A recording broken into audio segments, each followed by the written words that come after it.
Bonjour les Itata et soyez les bienvenus dans votre rendez-vous avec l'actualité. Écoutez ça, aujourd'hui je vous propose une balade culturelle au gré du théâtre, de la musique, du cinéma et bien plus encore grâce à la nouvelle programmation de Tropicatrium Scène Nationale. Et pour nous présenter ce menu, j'ai l'honneur d'accueillir aujourd'hui Manuel Césaire. Bonsoir Manuel. Bonsoir Éléonore et bonsoir à tous les téléspectateurs de Zitata. Alors, à quelle sauce va-t-on être mangé pour ces prochains mois sur Tropicatrium? J'imagine qu'il y aura des surprises, il y aura de la variété.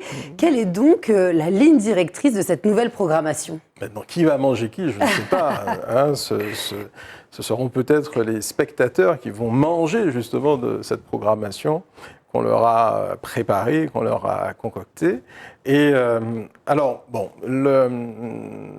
le titre de cette saison, c'est Ego Sum, sous-titre Rote Combat. Ego Sum parce que voilà, c'est un plongeon dans l'être premier, c'est-à-dire avant d'entrer en interaction avec l'autre, avec les autres, il faut être conscient de l'être qu'on est. Voilà, d'où ce titre, tout simplement parce que les artistes au sein de la création contemporaine, de plus en plus, justement, nous invitent à la rencontre de leur être. Et à partir de la connaissance de son être, qui de toute façon s'impose par nature, c'est un être qui ne devrait pas d'ailleurs être revendiqué pour être reconnu. Nous devrions tous être interconnectés, voilà, entre êtres.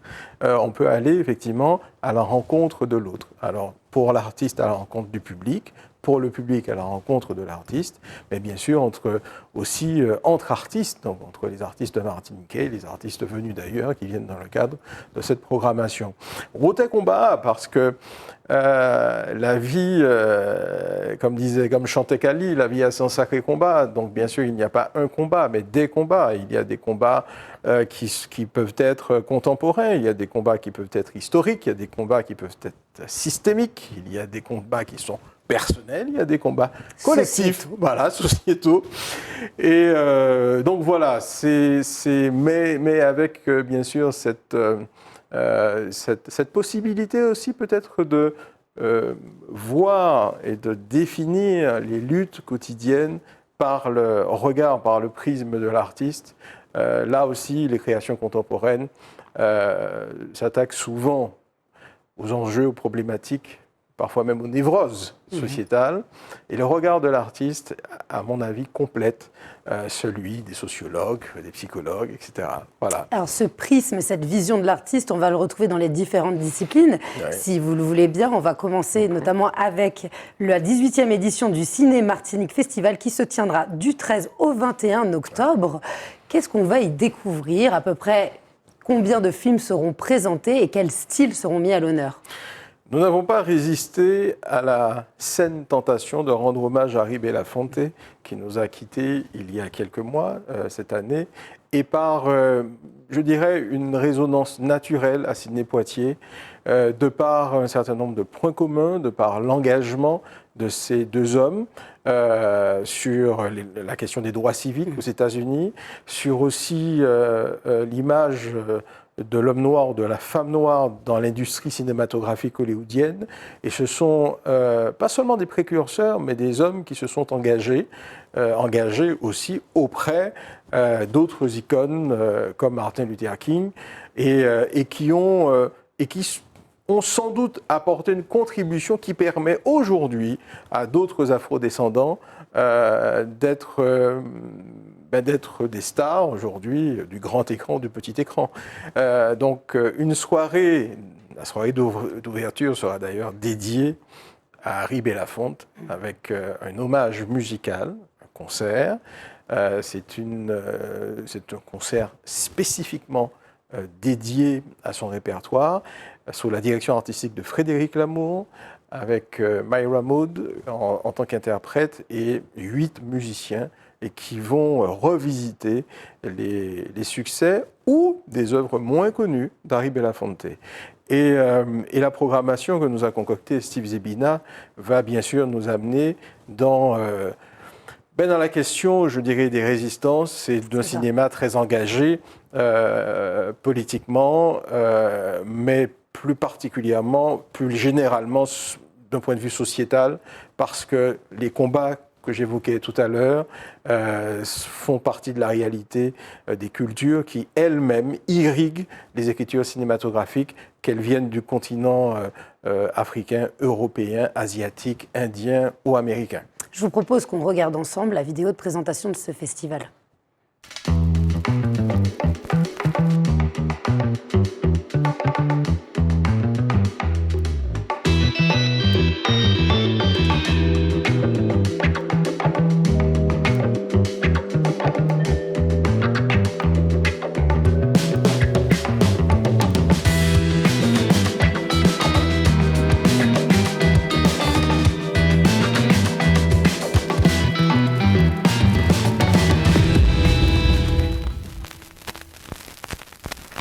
Entre le cinéma et la musique, il n'y a qu'un pas. Très souvent, l'un complète l'autre. Surtout, l'image existe grâce au son. Ce qui m'amène à vous parler de la programmation en termes de musique. Dans quelques jours, il y aura Meryl, concert qui est très attendu. Et puis ensuite, on va aller plutôt vers la musique latine. On va avec un groupe très connu, avec plus de 50 ans de carrière, Los Van Van. Alors, comment avez-vous décidé de prendre des artistes aussi variés et complémentaires ? Il y a effectivement des équilibres à trouver, tant au niveau des propositions artistiques qu'aussi que de l'adresse qu'on fait au public. Donc c'est un équilibre, je dirais, générationnel, esthétique, mais aussi parfois des engagements tout simplement symboliques et porteurs d'émotions. Meryl, qui bien sûr a eu déjà l'occasion d'intervenir sur des scènes à la Martinique, là nous présente son premier concert en son nom. Là, elle ne partage pas un plateau avec d'autres artistes. C'est son concert qu'elle a écrit avec une dimension scénographique, je ne vais pas en dire plus. Mais c'est aussi le cas de Mario Mas, qui est un flûtiste, pianiste, arrangeur martiniquais, compositeur aussi, qui a déjà joué avec tout le monde, mais dont c'est le premier concert aussi. C'est le premier concert de Mario Mas en son nom.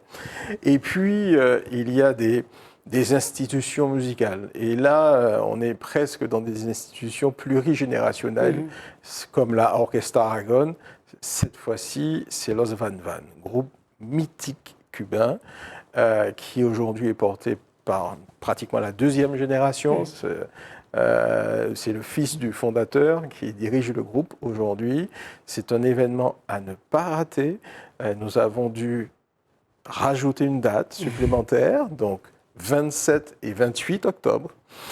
Mais nous allons aussi retrouver, parce que ça fait très longtemps qu'elle ne s'est produite en Martinique, Céline Filleriag, voilà, et qui va présenter aussi une création.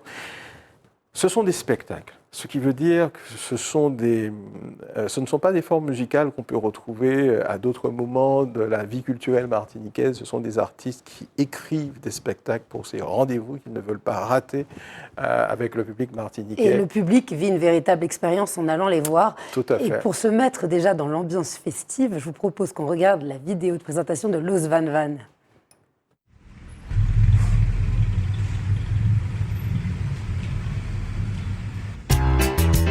Atención, atención, bailadores. Llegó Van Van con su bombaneo. ¡Uah! Cintura y cadera. Ahí nomás.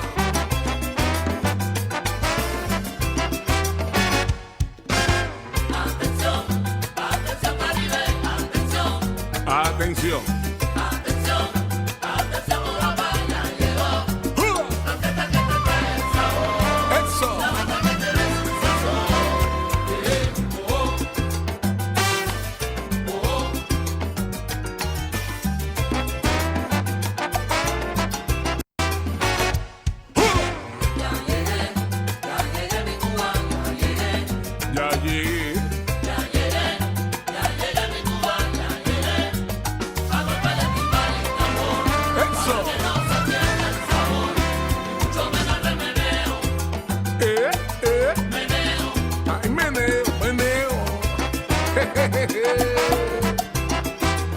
Dilo, Vanessa.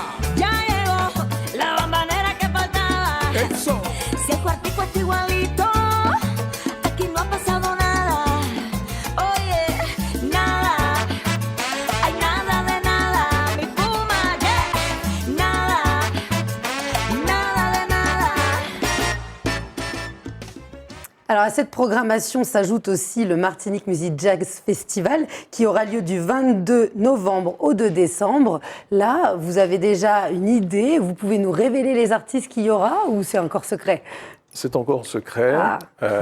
mais c'est un rendez-vous qu'on ne va pas rater parce que le Martinique Jazz Festival, qui s'est appelé Jazz à la Martinique, à l'époque du CMAC et du foyer de Bellevue, fête ses 40 ans d'existence. Donc c'est un anniversaire qu'on ne peut pas rater et c'est pour cela qu'on concocte à Tropicatrium, mais aussi dans le territoire, donc il y a quelques surprises, dans des lieux du patrimoine, Ok. dont certains qui vont nous accueillir pour la première fois.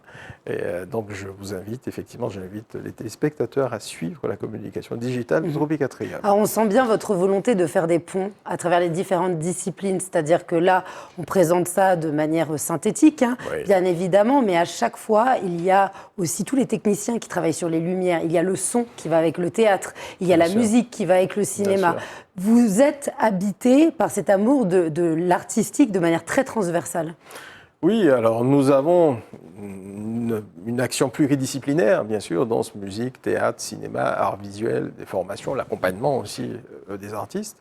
Mais je ne suis que le maillon d'une chaîne, et d'une chaîne où chaque maillon est important et précieux, qui va de la technique à l'artistique, mais de manière interactive. Le but, vraiment, c'est que chaque moment soit un moment soit de célébration, je dirais même de communion, voilà, entre faciliter, peut-être même amplifier, fluidifier le lien, ce moment de rencontre entre un spectateur assis dans la salle et l'artiste qui est face à lui, voilà, et qu'il puisse se projeter dans le monde, dans la démarche de l'artiste, et qu'il en oublie peut-être son quotidien, ses problèmes, voilà, le temps de cette connexion, voilà, quitte à se reconnecter bien sûr au monde à l'issue du spectacle. Alors cette connexion, c'est une expérience et donc un voyage à travers nous-mêmes avec les autres, c'est un partage. Bien sûr. Là, on va évoquer la danse, parce que qui mieux que la danse peut symboliser le mouvement et faire passer des messages.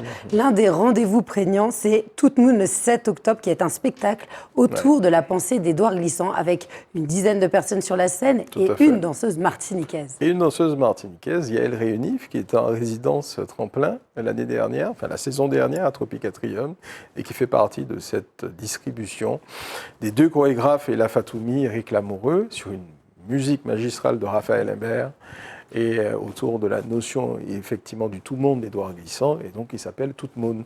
Donc à ne pas rater, tant bien sûr par le public que par les professionnels. Et tous les élèves des écoles de danse de Martinique, je les invite à ne pas rater ce rendez-vous où il y a aussi ce syncrétisme que je dirais méditerranéen, puisqu'il y a beaucoup de ces jeunes danseurs qui viennent du Maroc, de Tunisie, d'Algérie, ou parfois de la banlieue parisienne, et qui sont porteurs à la fois d'histoire, de fractures sociales, et qui finalement utilisent la danse pour peut-être retrouver une espérance humaniste. Alors, je vais revenir à un autre exemple de pluralité d'expression scénique. Oui. Il existe aussi le slam et les contes. Vous Bien en sûr. avez programmé un lors de ces mois qui vont venir, sachant que le slam est une scène qui se développe, qui est quelque chose de connu en Martinique, mais que l'on ne voyait pas jusqu'ici sur la scène de Tropicatrium. Et puis, depuis quelques années, on sent que vous avez une volonté de porter et d'insuffler une dynamique.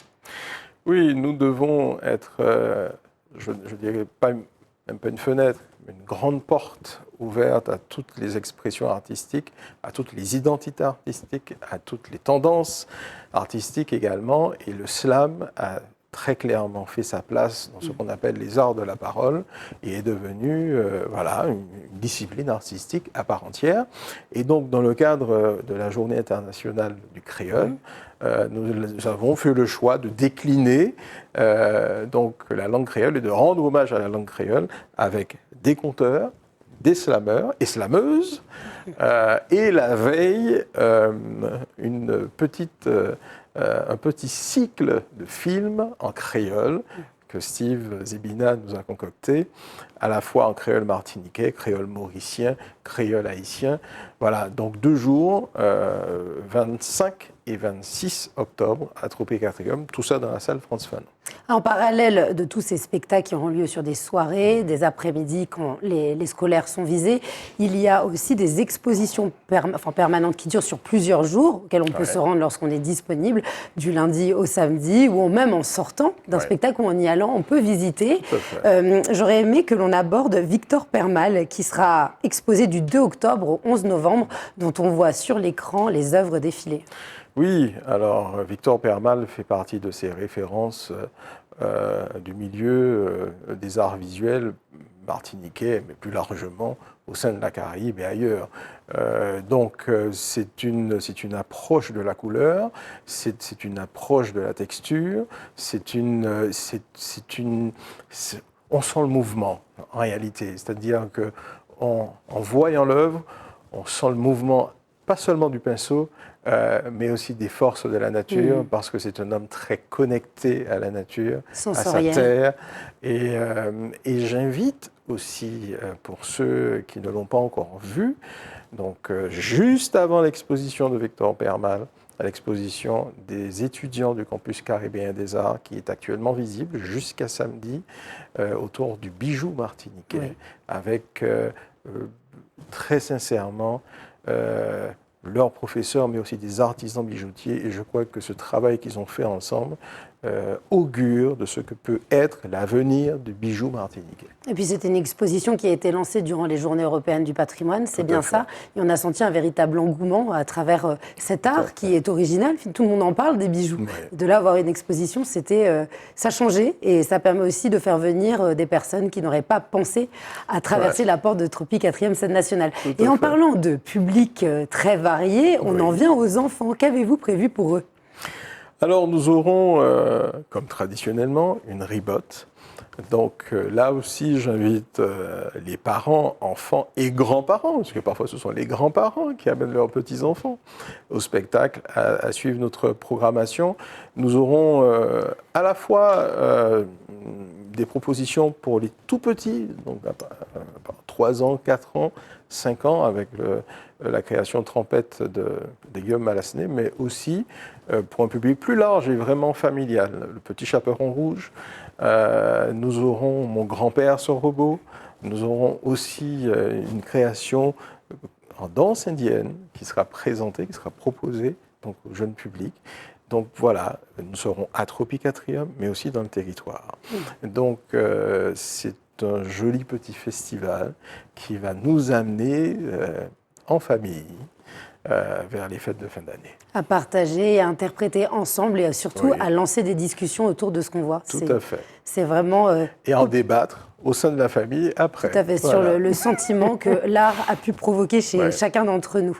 On va rappeler le numéro qui permet d'avoir toutes les informations, le 05 96 70 79 29, ainsi que le site internet www.tropique-atrium.fr.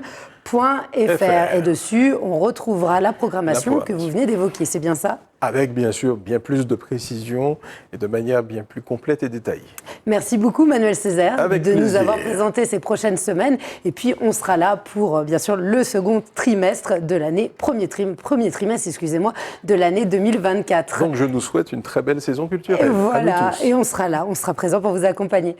Merci beaucoup les Itata d'avoir été avec nous et j'espère que vous allez faire vivre cette belle culture martiniquaise ainsi que cette sublime programmation qui vous permettra de découvrir et de jamais vous lasser en apprenant dans le plaisir. À très bientôt dans un prochain Écoutez ça.